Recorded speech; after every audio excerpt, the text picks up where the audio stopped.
नमस्कार दोस्तों। आज आप लोगों के सामने एक बहुत ही शानदार कहानी सुदर्शन जी के द्वारा लिखी हुई कहानी का शीर्षक है हार की जीत सुनाने जा रहा हूं। माँ को अपने बेटे, साहूकार को अपने देनदार और किसान को अपने लहलहाते खेत देखकर जो आनंद आता है, वही आनंद बाबा भारती को अपना घोड़ा देखकर आता था। भगवत वचन से जो समय बचता वह घोड़े को अर्पण हो जाता। वह घोड़ा बड़ा सुंदर था, बड़ा बलवान। उसके जोड़ का घोड़ा सारे इलाके में न था। बाबा भारती उसे सुल्तान कहकर पुकारते, अपने हाथ से खरहरा करते, खुद दाना खिलाते और देख देख कर प्रसन्न होते थे। ऐसे लगन, ऐसे प्यार, ऐसे स्नेह से कोई सच्चा प्रेमी अपने प्यारे को भी न चाहता होगा।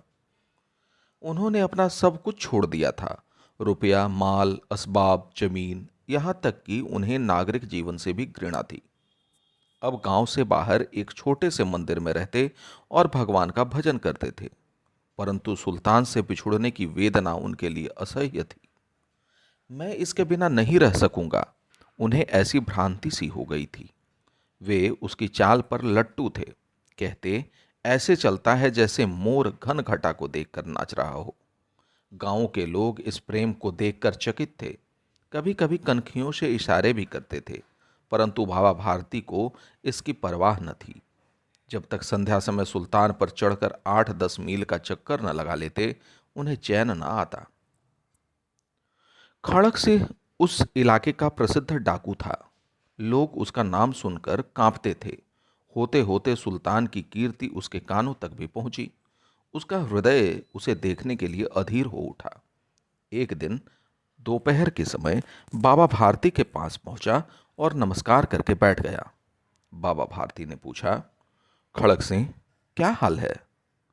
खड़क सिंह ने सिर झुकाकर उत्तर दिया, आपकी दया है। कहो, इधर कैसे आ गए? सुल्तान की चाह खींच लाई। विचित्र जानवर है, देखोगे तो प्रसन्न हो जाओगे। मैंने भी बड़ी प्रशंसा सुनी है। उसकी चाल तुम्हारा मन मोह लेगी। कहते हैं देखने में भी बहुत सुंदर है। क्या कहना, जो उसे एक बार देख लेता है, उसके हृदय पर उसकी छवि अंकित हो जाती है। बहुत दिनों से अभिलाषा थी, आज उपस्थित हो सका हूं। बाबा और खड़क सिंह दोनों अस्तबल में पहुंचे। बाबा ने घोड़ा दिखाया घमंड से, खड़क सिंह ने घोड़ा देखा आश्चर्य से। उसने सैकड़ों घोड़े देखे थे, परंतु ऐसा बांका घोड़ा उसकी आंखों से कभी न गुजरा था। सोचने लगा, भाग्य की बात है, ऐसा घोड़ा खड़क सिंह के पास होना चाहिए था। इस साधु को ऐसी चीजों से क्या लाभ? कुछ देर तक आश्चर्य से चुपचाप खड़ा रहा। इसके पश्चात हृदय में हलचल होने लगी। बालकों की सी अधीरता से बोला, परंतु बाबा जी, इसकी चाल न देखी तो क्या? बाबा जी भी मनुष्य ही थे। अपनी वस्तु की प्रशंसा दूसरे के मुख से सुनने के लिए उनका हृदय अधीर हो गया। घोड़े को खोलकर बाहर लाए और उसकी पीठ पर हाथ फेरने लगे। एकाएक उचक्कर सवार हो गए। घोड़ा वायु वेग से उड़ने लगा। उसकी चाल देखकर, उसकी गति देखकर खड़क सिंह के हृदय पर सांप लौट गया। वह डाकू था और जो वस्तु उसे पसंद आ जाए उस पर अपना अधिकार समझता था। उसके पास बाहुबल था और आदमी भी। जाते जाते उसने कहा, बाबा जी, मैं यह घोड़ा आपके पास न रहने दूंगा। बाबा भारती डर गए। अब उन्हें रात को नींद न आती थी। सारी रात अस्तबल की रखवाली में कटने लगी। प्रतिक्षण खड़क सिंह का भय लगा रहता, परंतु कई मास बीत गए और वह न आया। यहां तक कि बाबा भारती कुछ लापरवाह हो गए और इस भय को स्वप्न के भय की नाई मिथ्या समझने लगे। संध्या का समय था। बाबा भारती सुल्तान की पीठ पर सवार होकर घूमने जा रहे थे। इस समय उनकी आंखों में चमक थी, मुख पर प्रसन्नता। कभी घोड़े के शरीर को देखते, कभी उसके रंग को, और मन में फूले न समाते थे। सहसा एक ओर से आवाज आई, ओ बाबा, इस कंगले की सुनते जाना। आवाज में करुणा थी। बाबा ने घोड़े को रोक लिया। देखा, एक अपाहिज वृक्ष की छाया में पड़ा करा रहा था। बोले, क्यों, तुम्हें क्या कष्ट है? अपाहिज ने हाथ जोड़कर कहा, बाबा, मैं दुखियारा हूं, मुझ पर दया करो। रामा वाला यहाँ से 3 मील है। मुझे वहां जाना है, घोड़े पर चढ़ा लो, परमात्मा भला करेगा। वहां तुम्हारा कौन है? दुर्गादत्त वैद्य का नाम आपने सुना होगा, मैं उनका सौतेला भाई हूँ। बाबा भारती ने घोड़े से उतरकर अपाहिज को घोड़े पर सवार किया और स्वयं उसकी लगाम पकड़कर धीरे धीरे चलने लगे। सहसा उन्हें एक झटका सा लगा और लगाम हाथ से छूट गई। उनके आश्चर्य का ठिकाना न रहा जब उन्होंने देखा कि अपाहिज घोड़े की पीठ पर तनकर बैठा और घोड़े को दौड़ाए लिए जा रहा है।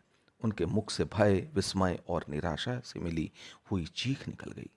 वह अपाहिज ढाकू खड़क सिंह था।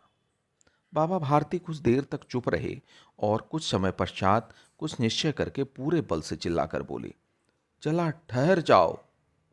खड़क सिंह ने आवाज सुनकर घोड़ा रोक लिया और उसकी गर्दन पर प्यार से हाथ फेरते हुए कहा, बाबा जी, यह घोड़ा अब न दूंगा, परंतु एक बात सुनते जाओ।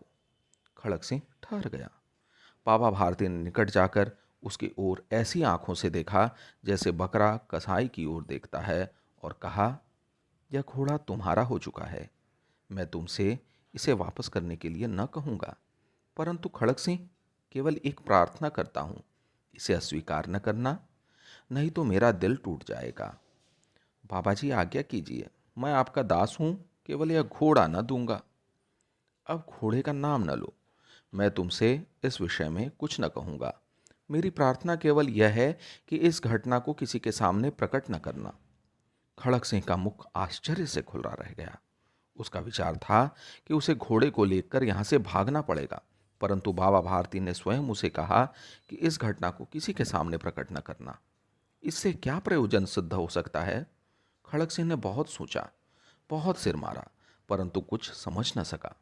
हार कर उसने अपनी आंखें बाबा भारती के मुख पर गड़ा दी और पूछा, बाबा जी, इसमें आपको क्या डर है? सुनकर बाबा भारती ने उत्तर दिया, लोगों को यदि इस घटना का पता लग गया तो वो किसी गरीब पर विश्वास न करेंगे। और यह कहते कहते उन्होंने सुल्तान की ओर से इस तरह मुंह मोड़ लिया जैसे उनका उससे कभी कोई संबंध ही न रहा हो। बाबा भारती चले गए, परंतु उनके शब्द खड़क सिंह के कानों में उसी प्रकार गूंज रहे थे। सोचता था, कैसे ऊंचे विचार हैं, कैसा पवित्र भाव है। उन्हें इस घोड़े से प्रेम था। इसे देखकर उनका मुख फूल की नाई खिल जाता था। कहते थे, इसके बिना मैं रह न सकूंगा। इसकी रखवाली में वे कई रात सोए नहीं, भजन भक्ति न कर रखवाली करते रहे, परंतु आज उनके मुख पर दुख की रेखा तक दिखाई न पड़ती थी। उन्हें केवल यह ख्याल था कि कहीं लोग गरीबों पर विश्वास करना न छोड़ दें।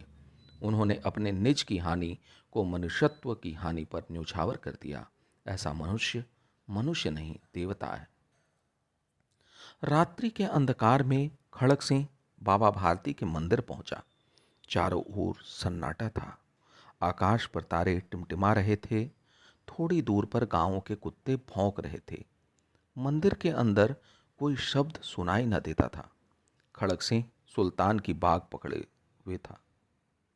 वह धीरे धीरे अस्तबल के फाटक पर पहुंचा। फाटक किसी वियोगी की आंखों की तरह चौपट खुला था।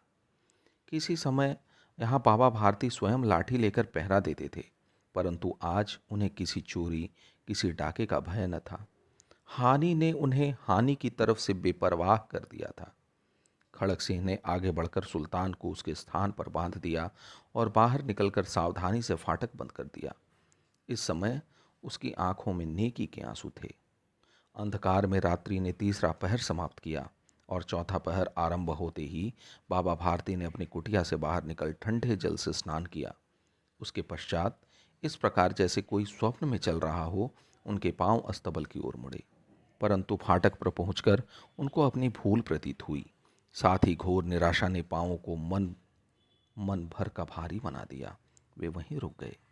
घोड़े ने स्वाभाविक मेधा से अपने स्वामी के पांवों की चाप को पहचान लिया और जोर से हिनहिनाया।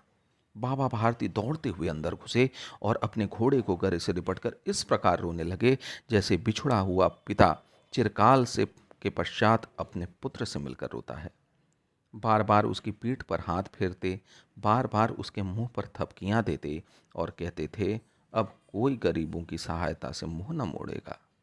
थोड़ी देर के बाद जब वह अस्तबल से बाहर निकले तो उनकी आंखों से आंसू बह रहे थे। वे आंसू उसी भूमि पर ठीक उसी जगह गिर रहे थे जहां बाहर निकलने के बाद खड़क सिंह खड़ा रोया था।